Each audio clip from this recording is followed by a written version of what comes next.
Welcome back to the deep dive. We're here again, together, to look under the surface of things, to find the quiet structures that shape our lives. And today we're looking at something fundamental, the very start of conflict. We are, and we're starting with something a little bit ridiculous, actually. Our source material for this deep dive points us to an internet meme. And you've seen the type. It's one of those charts just filled with, I don't know, dozens of brightly colored arrows, all crisscrossing and tangling up. It looks like total chaos. It does. It looks like a bunch of confused birds trying to escape a storm that's happening inside a logic puzzle. It's just a mess. Right. But then, right in the middle of all that noise, in the eye of the storm, there's this one sentence that, well, it just stops you. And the sentence is, They don't know that we know. that lands differently. It really does, because you really look past the joke and you realize that meme is capturing this quiet, powerful truth about how we interact with each other every single day. It's the dynamic that's playing out in, every tense meeting, every negotiation that just stalls for no reason. Exactly. Every time you walk away from a chat feeling just totally misunderstood, but you can't pinpoint the exact moment it all went wrong, it's that gap. The gap between what you assume they know and what's actually going on in their head. The invisible arrows. The invisible arrows. So our mission today, our deep dive for you, is to give you a shortcut. We want to take that silly digital image and turn it into something serious, something you can actually use. We want to unpack where those arrows, those unexamined assumptions, get launched from in the first place. And how they just multiply, especially when you bring different cultures into the room. And then, maybe most importantly, how to disarm them. And what I find so compelling about this analysis is how it moves beyond just, simple tips and tricks. Yeah. It frames this as a core challenge for leadership, for just being an intelligent, aware person in the world today. We're not just talking about small mix-ups. No. We are diagnosing the very origin of chronic conflict. The source material is this rich, reflective analysis. It's a guide for navigating these cognitive traps. And it anchors us in something the sources call presence. Presence. And our goal here, for you, is to provide a kind of detailed map, a map of where miscommunication really truly begins.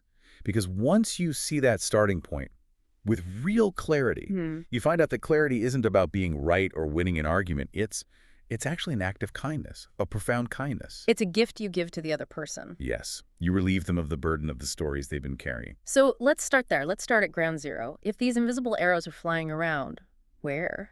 Where do they actually come from? The sources have this really counterintuitive idea about it. Which is that misunderstanding, that conflict, it never starts with a loud noise. It's not the shouting match or the angry email. We always focus on the explosion. We do, but the launch sequence, the actual ignition, happens so much earlier. It happens, according to this analysis, in what they call the soft, breath-thin moments. That phrasing is just perfect, isn't it? Breath thin? Yeah. It captures the fragility of it, the subtlety. It's about those milliseconds, right? Yeah. The moments when your mind just starts spinning, trying to interpret data that isn't fully there. Precisely. Think about it. Those tiny windows of nonverbal cues. The subconscious brain picks them up instantly, even if you're not aware of it. Yep. We are talking about a huge argument. We're talking about microsignals. What does that look like in practice? What are these soft signals? Well, it could be the way someone hesitates. Just for a fraction of a second before they give a totally routine update. It's not a dramatic, long pause. It's just a beat too long. But that's enough. It's enough for your internal story-making engine to just fire up. Or it could be a silence that stretches just a little bit past what feels normal in a conversation. And you immediately start thinking, did I just say something wrong? Did I misread the room completely? Exactly. Your mind races to fill that silence with a reason. And what's so critical here is that these aren't big, obvious signs of a problem. Yeah. They're fleeting. They're ambiguous, which leads us to the real engine of the problem. The critical unasked question. Yes. See, the problem isn't the hesitation itself. The failure point is your immediate cognitive reaction to it. It's that moment you decide not to ask the clarifying question. Because asking feels harder than just assuming. So much harder. In that split second, you've already decided you know the answer. You've created the story. And this is what the sources call the projection trap. It's a powerful concept. The human mind just hates ambiguity, especially social ambiguity. It can't tolerate it.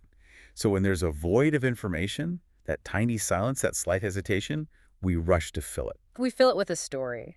And usually it's a story that confirms our worst fears or our pre-existing biases about that person or that situation. Let's make this really practical. A common workplace thing. Mm-hmm. Imagine you send a really detailed, important email to a colleague. Something needs a correction on a project. Okay. And you're expecting a quick reply. Got it, on it. Exactly. But 2 hours go by. Nothing. Just silence. The information void. A void opens up. And what stories do we start building in that projection trap? What do you immediately think? Oh, instantly. They're hesitating because they're mad at me for criticizing their work. Or that silence is passive aggression. They're ignoring me on purpose. Or maybe you saw them glance at the clock earlier and now you think they checked the clock because they think I'm wasting their time and my project isn't a priority. Right. We've just turned totally neutral data, a 2-hour gap where anything could have happened, into a direct hostile attack on us. And that's the danger. It's so immediate and it feels so real. You're not dealing with the actual person anymore, the person who might be, stuck in back-to-back meetings or dealing with a sick kid at home. No, you're now in a fight with the story of that person, a character you invented in your own head based on a 2-second data gap. And before you even realize what's happened, you are living entirely inside that story, not in reality. And you start acting based on that fictional script. So when they finally do email you back, maybe you respond with a little bit of an edge in your tone, a little sharpness they don't understand. Or you subtly leave them off the next meeting invite. All because of a phantom conflict that you created out of thin air. And this is the source of so much friction in organizations. We burn so much energy fighting ghosts. It's completely exhausting. You're writing, directing, and starring in your own defensive drama based on the flimsiest possible evidence. And the moment you start acting on that script, the whole dynamic of the room changes, the temperature drops. And suddenly those invisible arrows, they start flying for real. And they're not aimed at a phantom anymore. They're aimed at a real person who has no idea what's going on. And this is how trust begins to erode. Exactly. This slow, insidious erosion of trust. Yeah. We have this romantic idea that trust is destroyed in one big dramatic moment. A huge lie. A public betrayal. A headline-worthy event. Yes. But the sources give us a much more realistic and, frankly, depressing truth. Trust rarely dies like that. It bleeds out through these thousands of tiny, unexamined assumptions. The cumulative damage of the projection trap? Think about it. Every time you decide your manager's directness is really just contempt, you pull back just 1% of your engagement. You're a little less vulnerable. And every time you assume a colleague's quietness means they're withholding something, well, next time you only share 99% of what you know. And so you're building these invisible walls, brick by brick, based on nothing but stories. So that by the time a real disagreement comes up, a real budget issue, a difference in strategy, the foundation is already cracked. The relationship is already carrying this huge, invisible emotional debt. It's not failing because of the new stressor. It's failing from all the self-inflicted damage that came before. The heartbreaking irony is that the whole thing could have just dissolved if one person had just found the courage to ask that soft question. Just to say, hey, I noticed a little pause there. Is there something about this plan that's giving you pause? But that fear of looking needy, of challenging the flow of the conversation, it keeps the wall up. It keeps us feeding energy into the phantom conflict instead of the shared reality. Exactly. Okay, so if that's the microanatomy of a misunderstanding, when we're all, theoretically on the same page, speaking the same language from the same culture. Uh-oh. I know where this is going. What happens when we introduce culture? This is where those arrows don't just fly, they multiply. It becomes a storm. A massive storm. Yeah. Because in intercultural spaces, the stories we build become so much more delicate, so much more prone to, spectacular misinterpretation. We all know this on a theoretical level, right? We know that a handshake, a pause, a direct comment, it can mean completely opposite things depending on where you're from. We know it, but we don't internalize it. We don't build it into our moment-to-moment reactions. So let's define this clearly because it's a crucial concept from the source. This idea of high context versus low context communication. It's like two different operating systems for how we exchange meaning. Low context cultures, think Germany, Switzerland, the United States, often they prioritize explicit verbal information. What you say is what you mean. Exactly. Clarity is king. Meaning is in the words. Yeah. They value directness, speed, efficiency. And high context cultures. Often found in East Asia, Latin America, the Middle East. Yeah. They prioritize the implied meaning. the history of the relationship, the nonverbal cues, the social hierarchy. It's about reading between the lines. It is, and preserving group harmony is often the most important goal. So you put those two operating systems in the same room, looking at the same action, and that's the storm of arrows. The cultural software in our heads gives us two totally different interpretations of the exact same event. Let's use the case studies from the source material. They really break down the friction points. Okay, first one, Japan. The core idea is that indirectness protects harmony. Right. In Japanese business culture, and this is true in many high-context agent settings, the prime directive is maintaining peace, harmony, social cohesion. So you avoid direct confrontation. You do everything you can to prevent someone from losing face. That's more important than, say, blunt, immediate clarity. Exactly. So the arrow we see here is the nod. Imagine a Japanese colleague in a meeting being run by a Westerner. They're nodding frequently during the presentation. And the intention behind that nod is? The intention is to signal, I hear you, I am present in this conversation, I respect you and your position. It's a social lubricant. It keeps the dignity and the flow of the meeting intact. But the projection trap is waiting. For the Western colleague, likely from a low-context background, that nod means one thing. Agreement. They are ticking a box in their head with every single nod. They walk out of that meeting thinking, great, that proposal is a go. We are 100% aligned. And then the friction hits. The Westerner tries to move forward with the plan, and they discover the Japanese colleague has, well, some very serious unspoken reservations. And the Westerner feels betrayed. They feel misled. Why did you agree in the room if you weren't on board? And you see, this is where it's so important to understand. Nobody was wrong. Both parties behaved logically within their own cultural system. The Japanese colleague was protecting the long-term relationship. The Western colleague was prioritizing the task and needed explicit commitment.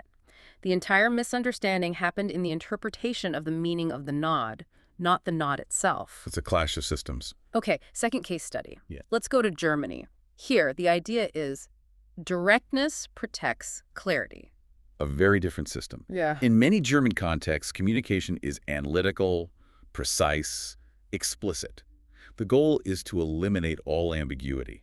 Because that's the most efficient way to work. Plain speaking is a virtue. It honors the topic and saves everybody time. Right. So this clarity-first approach, it can send an arrow screaming towards more relational cultures.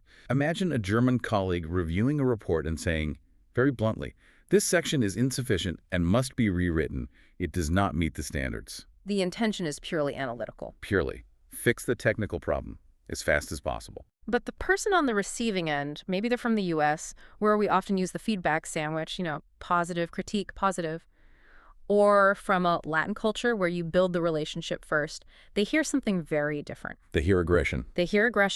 They translate that plain, unbuffered language through their own cultural filter, and it comes across as a personal attack. So they're thinking, why is this person so hostile? Are they angry at me? Am I a failure? The intent was precision. The interpretation was a personal slight. Okay, third one. China. A pause can be strategic.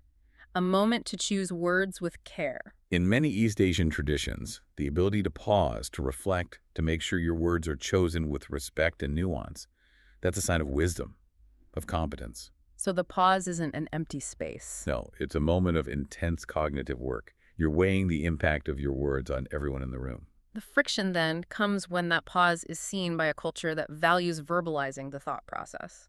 Like in the United States, where we tend to think out loud. Right.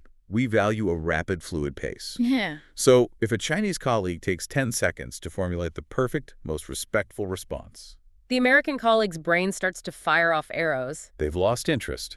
They didn't understand my question. And the American, conditioned to value speed, often jumps in to fill the silence. They think they're being helpful, re-engaging them. But they're actually interrupting a very careful strategic process. Exactly. The American tendency is often react fast, fix fast.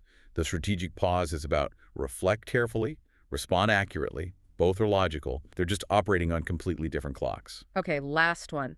The United States. Here, speed feels like a warning and silence can be terrifying. The American cultural value on efficiency and time management is really deeply internalized. It shows up as very clear time boundaries. So an American colleague checks the clock in a meeting. Right. Maybe they're just trying to keep the agenda on track because they have another meeting coming up. It's about managing the schedule. But what does the observer assume? especially if they're from a more relationship-focused culture where checking the clock in a social interaction is just rude. They assume impatience. They assume the American thinks the meeting is a waste of time or that their input isn't valuable. So the American might be checking the clock out of respect for the agreed-upon schedule, but the other person is now worried about being devalued. And their focus shifts. They're no longer thinking about the content of the meeting. They're worried about the relationship. The entire meeting has been subtly compromised by that one signal. This breakdown is so essential because it forces us to see that profound truth from the sources. Nobody is inherently wrong. Everybody is interpreting. Everyone is drawing arrows in their mind. That's the core of it. But I have to push back a bit here. When we break down cultures like this, isn't there a real danger of stereotyping? Of just slapping these labels on people and assuming they'll behave a certain way? That is an excellent and absolutely necessary challenge. And yes, the risk is always there if we use this framework as a rigid, predictive tool. It feels like it could be a trap in itself. It could be.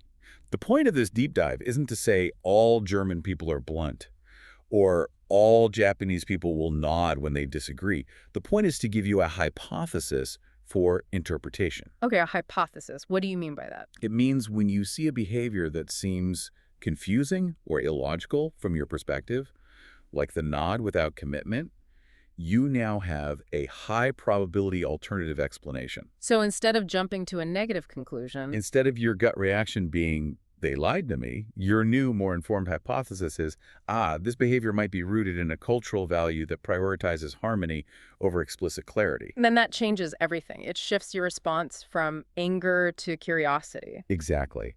Now you're thinking, okay, how can I find a high context, respectful way to confirm their actual position? Yeah. We're not using the framework to put people in a box. We're using it to open a door to other non-hostile interpretations. So the real barrier isn't language. No. The barrier is the meaning that we layer onto behavior. And understanding that layer, that's the key. So now we have to go back to that really powerful, almost uncomfortable sentence from the meme. They don't know that we know. After everything we've just discussed, you, the listener, you now have this layered knowledge. You see the hesitation. You understand the logic behind the nod. You get the strategic pause. The other person in the room is probably completely unaware of the level of insight you have. And the source material treats this moment as a quiet warning. It calls it a koyan, a kind of riddle about having awareness without letting it become arrogance. A koyan, that's a test, right? It's a test. In Zen Buddhism, it's a paradoxical riddle to test a student's progress. And here, the knowledge you now possess. That's the test. What will you do with it? This is a real ethical crossroads. You know why the arrow was launched. You understand the other person is operating from a misunderstanding, a flawed story, a cultural assumption. And the temptation to use that knowledge to prove you're smarter is huge. It's very powerful. Think about it. Someone misinterprets your directness as aggression.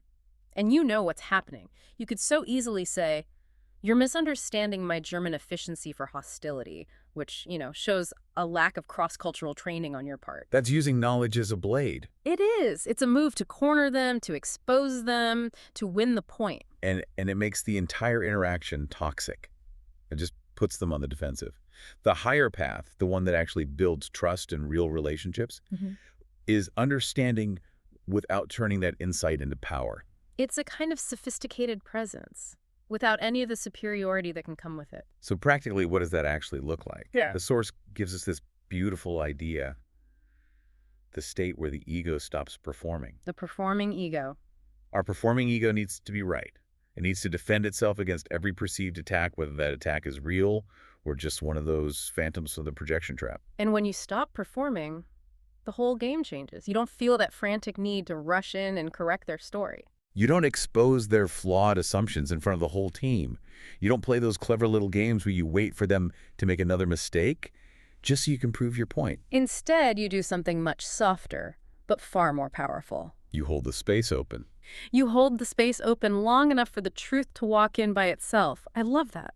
It's about adjusting your own response, not trying to force theirs. Let's go back to the Japan example. You know the nod is respect, not agreement. So instead of calling them out on it, You hold the space. you hold the space. You might say, thank you for acknowledging that section. I sense we're aligned on the general direction. To make sure we move forward with precision, maybe we should pause. and just capture 3 specific reservations we need to solve before we finalize this. So you're gently guiding the conversation back to clarity. Yes. Without humiliating them. Yes. Without forcing them to break their cultural programming. You're showing them that you understand the nuance. That commitment needs to be confirmed in a different way. But let me challenge this for a second. When a leader acts this way, always patient, always guiding without exposing, isn't there a risk?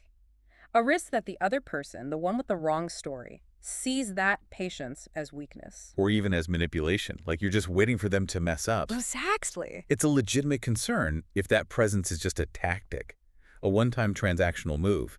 But true, non-performing presence is built on genuine dignity and consistency. So it's about the long game. It is. If you do it once, yeah, maybe it gets mistaken for passivity. But if you do it consistently, if your intention is always for clarity and mutual respect, and you never, ever use your insight to punish or to win, your true character comes through. And that leads to this transformative moment that the source describes, the softness of returning. Imagine that colleague, the one who has spent weeks believing your direct feedback was personal disdain. They've been fighting a ghost this whole time. And then, through your consistent, non-defensive behavior, they finally realize their story was just wrong. The false narrative just runs out of steam. And in that moment of realization, they look at you, and this quiet question is just hanging in the air. You knew. You knew all along what I was struggling with. And you didn't use it against me. And that reaction, it's not the softness of defeat. It's not them giving up. It's the profound relief of finally being able to take off the heavy armor of their full story. It's what the source calls the softness of returning. Returning to honesty, to mutual dignity, to reality. They realize they can finally stop posturing and just do the real work. That moment right there defines a kind of mature, superior leadership. It's a leadership that breathes instead of impresses. It understands that a corrected assumption, when it's facilitated with grace, strengthens trust far more than any aggressive "I told you so" confrontation ever could. And this brings us to the ultimate practical application of all this, the real takeaway. Yes. If we accept this core idea that most conflicts are not about truth, but about what we assume others know, that they grow from these invisible arrows and imagined stories, then what it means to be a leader has to fundamentally change. Leadership stops being about certainty, or decisiveness, or even authority. It becomes defined by a conscious choice. A courageous choice. To choose presence instead of projection. Exactly. Certainty shuts down the conversation. It says, I already have the answer. Projection creates the phantom conflict. But presence, a state of just non-judgmental observation, it opens the door for reality to come into the room. So how do we actually do that? How do we turn that state of presence into a practical tool? The sources are very specific about this.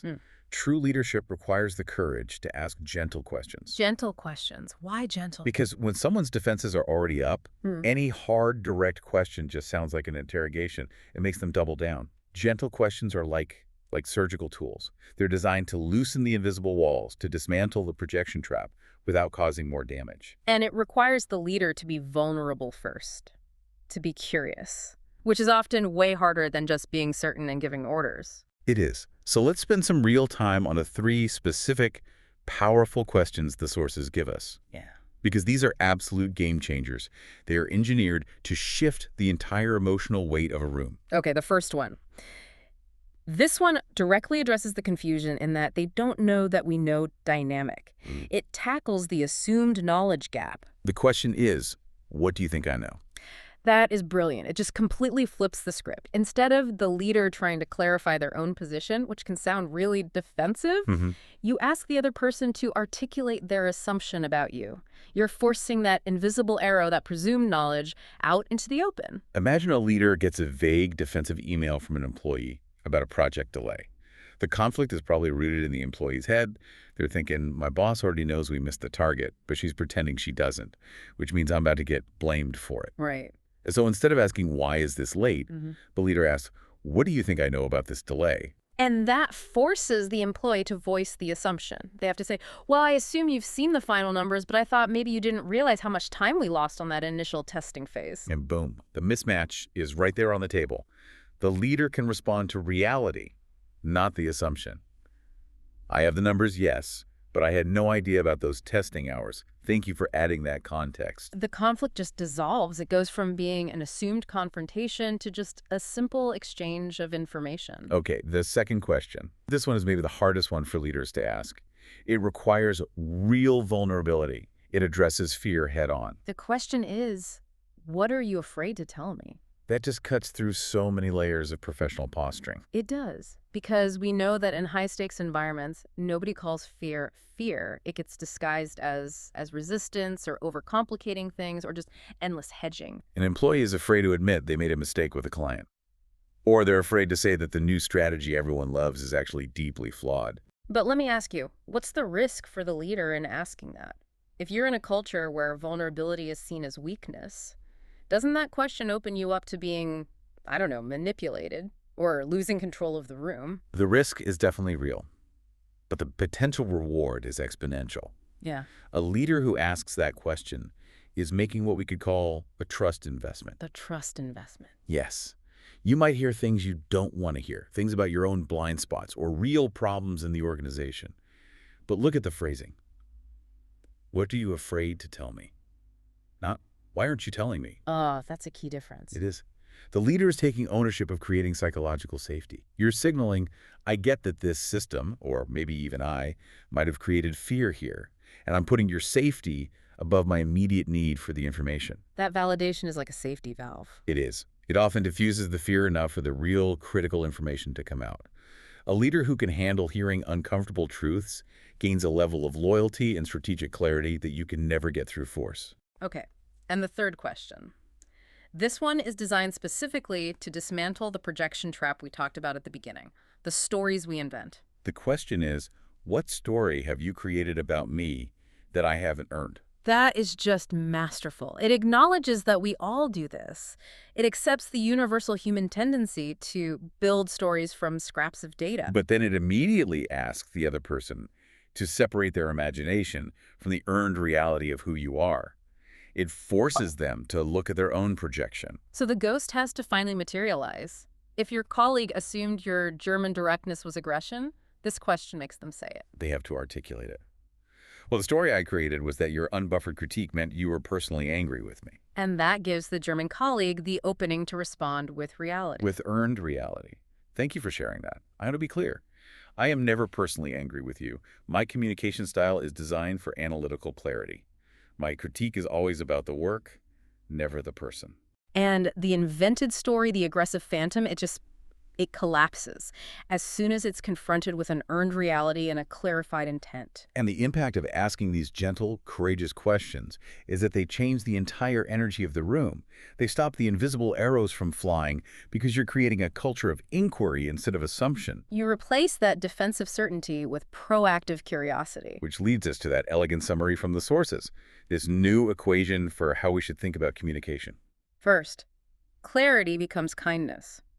Because cutting through ambiguity, especially cultural ambiguity, is the most compassionate thing you can do for someone who is struggling to interpret your actions. You lift their burden. Second, curiosity becomes courage. Because it takes so much more courage to ask a soft, vulnerable question than it does to hide in the false safety of your own assumptions. And finally, presence becomes leadership.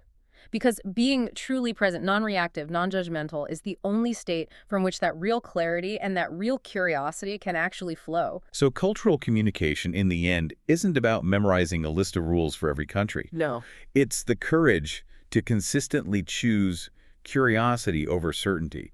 It's the decision to ask instead of to guess. And most of all, to use that clarity to see the full, complex human being underneath the job title, the accent, the silence, or the hesitation.